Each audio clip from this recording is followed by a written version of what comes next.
Welcome to my channel, where your adventure into the future starts right now. Step into a vibrant universe filled with groundbreaking technology, breathtaking alien landscapes, and exhilarating sci-fi narratives that challenge your imagination. From daring explorations of distant galaxies to haunting journeys through dystopian societies, we uncover the most captivating stories and innovative ideas that will shape the world of tomorrow. Subscribe today and join us on an incredible intergalactic voyage that promises to inspire and thrill. The universe was vast, populated by species of all shapes, sizes, and temperaments. Each race had its own traditions, histories, and ways of viewing the galaxy. Some civilizations were ancient, having shaped the stars for millennia, while others were young, struggling to make a mark on the grand canvas of the cosmos. The galaxy's powers often maintained a delicate balance, one maintained by force and diplomacy alike. Species like the Zerg, a hyper-intelligent race of cephalopods from a water-based planet, dominated with knowledge, creating peace through economic power and technological prowess. The Xenak, a formidable race of cybernetically enhanced warriors, ruled with an iron fist, enforcing order and fear with their vast armies. Even older civilizations, like the Vector, whose homeworld was ancient and full of shifting, violent storms, respected the rules of the cosmos, knowing that power came from both might and wisdom. But humans were different. In the eyes of the galaxy, Earth, their homeworld, was a curious anomaly. For most, it was simply another young world, with no real bearing on the broader conflicts that shaped the galaxy's landscape. Humanity, with its energetic, curious nature and its history of overcoming the odds through sheer survival, seemed harmless. It had taken humanity centuries to move beyond their homeworld, and when they did so with kindness, diplomacy, and a deep desire for cooperation. They were, after all, a species born from struggle.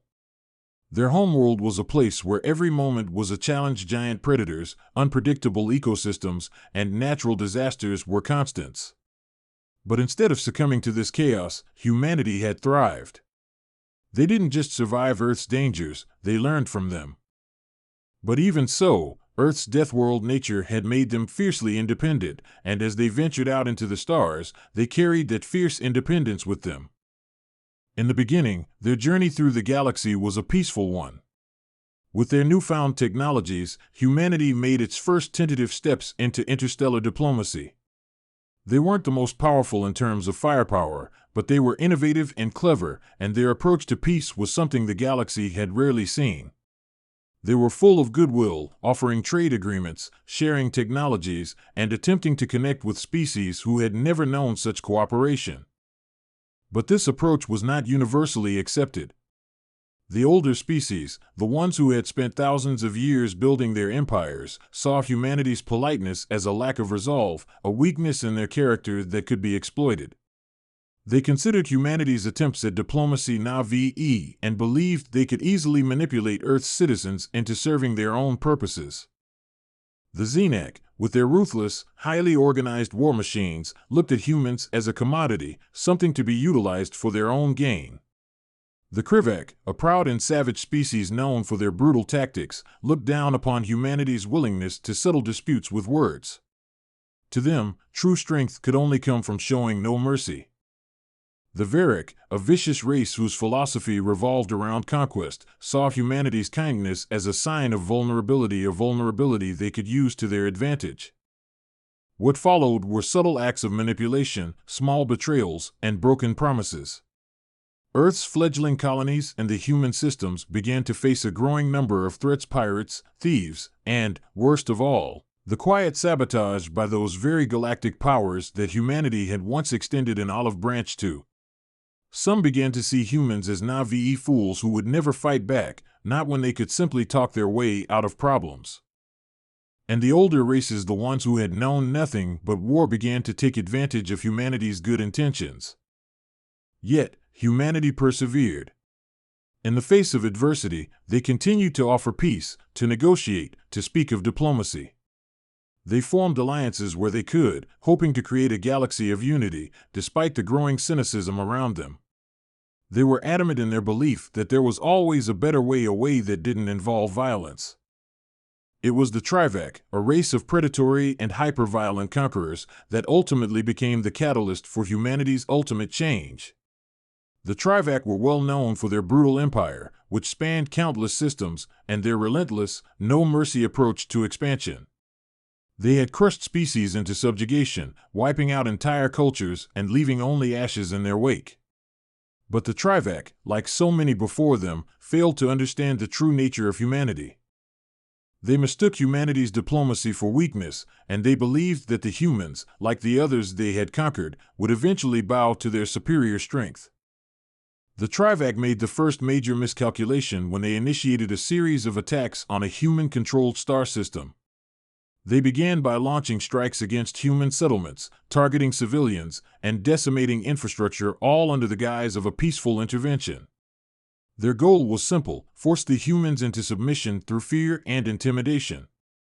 They thought that humanity's reluctance to engage in open war would be their undoing. The Trivac, in their arrogance, underestimated not only humanity's fighting capabilities, but also the resilience forged in the fire of Earth's survival. The humans didn't respond immediately. They didn't react with immediate aggression or hostility. Instead, they did what they always did: they appealed to the Trivac for peace. They offered terms, extended negotiations, and used every diplomatic avenue available to avoid escalation. But the Trivac didn't want peace, they wanted to conquer, to subjugate. They saw the humans' pleas as a sign of weakness and, with one final insult, they declared war, fully expecting humanity to fold under the pressure. What followed was the day the galaxy would never forget. Humanity, having reached the limits of patience, struck back in a way that no one, least of all the Trivac, could have predicted. The human response was not the grandiose show of military might that other races would have used. It wasn't the massive, unstoppable armadas or overwhelming firepower. No, humanity fought with their greatest strength, ingenuity. Using every ounce of their resourcefulness, humans turned the tide of the war not by numbers, but by their ability to think ahead, to outmaneuver their enemies. They exploited every weakness in the Trivac Empire, sabotaging their military, cutting off their supply lines, and striking their key targets with surgical precision. Humanity's wars of survival on Earth had taught them how to fight against insurmountable odds, and now they were using that knowledge against an empire that thought itself unbeatable. The Trivac, overwhelmed and unprepared for such a coordinated, intelligent, and ruthless assault, soon found themselves on the defensive. The very nature of their military, once thought invincible, began to crumble as the humans countered every move. The Trivac, accustomed to dominating their enemies with sheer force, were now caught off guard by the resourcefulness and adaptability of the humans. As they attempted to retaliate, they found their fleets decimated by human strategies and tactics that no one had seen before. It wasn't brute strength that won the day for humanity, it was their determination, their creativity, and their resolve. The day the humans stopped being nice was the moment the galaxy realized that their assumption of humanity's weakness had been a grave mistake. The Trivac, forced to retreat, left behind a broken empire and a shattered reputation. Humanity, for the first time in their short history among the stars, showed the true extent of their power. They had the capacity for peace, for diplomacy, and for cooperation, but they also had the strength to stand up for themselves and their people. They had learned the hard way that peace had limits, and that there were those who would take advantage of kindness, who would exploit patience until it ran dry. From that moment on, the galaxy would never view humanity in the same light again. No longer were they seen as the Na'vi newcomers eager to make peace. No, humanity had proven that they were Deathworlders, and the galaxy would never forget the day that the humans stopped being nice. Every species, from the smallest merchant races to the oldest and most powerful empires, now shared stories about that fateful day. The Xenac, who once scoffed at humanity's peacefulness, began to view them with caution, recognizing their unyielding strength and intelligence. The Centauri, who had once written off humans as too impulsive, now saw them as equals, worthy of both respect and fear. And the Varick, who had believed that they could crush humanity with ease, would now think twice before underestimating the Deathworlders. The galaxy learned, through fire and blood, that humanity was no longer a species to be manipulated, ignored, or pushed aside. The story spread like wildfire, spoken in hushed tones in galactic halls, whispered among star systems, and passed down through generations of every species. The day humanity stopped being nice became a legend in every corner of the galaxy, a cautionary tale to the stars. Every species now knew that when Deathworlders decided to stop being kind, the consequences were far-reaching, terrifying, and unforgettable. And so, the day humanity's patience ran out was not only a turning point for them, it was a turning point for the galaxy. It was a day that marked the end of one era and the beginning of another, where humanity no longer sought to fit in, but to carve out their own place among the stars.